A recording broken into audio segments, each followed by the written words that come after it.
नाशिक जिल्ह्यातील येवला शहर परिसरात आणि तालुक्यामध्ये अपघातांचे सत्र थांबण्याचे नाव घेत नाहीये। गेल्या 8 दिवसांत अनेक भीषण अपघातांच्या घटना समोर आल्या असून आज पुन्हा सायंकाळच्या सुमारास अपघात घडला आहे। या अपघातात एका निष्पाप वृद्धाला आपला जीव गमवावा लागला आहे।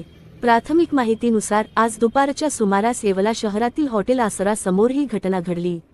एक वेगवान ट्रक आणि मोटरसायकलचा हा भीषण अपघात होता। या अपघातात ट्रकने मोटरसायकल स्वाराला चिरडल्याने वसंत संभाजी वाघ वय वृद्ध राहणार पिंपळगाव जलाल यांचा घटनास्थळीच अत्यंत दुर्दैवी अंत झाला। अपघातानंतर परिसरातील नागरिक आणि पोलिसांनी तात्काळ घटनास्थळी धाव घेतली। मृत वसंत वाघ यांचे शव विच्छेदनासाठी येवला ग्रामीण रुग्णालयात दाखल करण्यात आले आहे। या अपघातानंतर येवला शहरातील वाहतूक कोंडी आणि अतिक्रमणाचा प्रश्न पुन्हा एकदा ऐरणीवर आला आहे। येवला मनमाड रोड, येवला गंगादरवाजा ते वेजापूर रोड उड्डाणपुलापर्यंत, येवला कोपरगाव रोड, नागड दरवाजा ते HDFC बँक पर्यंत मुख्य रस्ता परिसरात मोठ्या प्रमाणात बेकायदेशीर अतिक्रमण झाले आहे।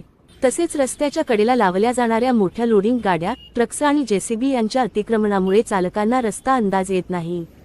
येवला नगरपालिकेने या अतिक्रमणाकडे साफ दुर्लक्ष केल्यामुळेच हे अपघात घडत असल्याचा गंभीर आरोप आता स्थानिक नागरिकांकडून केला जात आहे।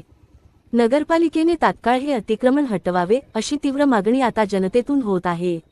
या संपूर्ण अपघाताची नोंद घेण्यात आली असून येवला शहर पोलीस ठाण्याचे अधिकारी संदीप मंडलिक यांच्या मार्गदर्शनाखाली पोलीस अधिक तपास करीत आहे।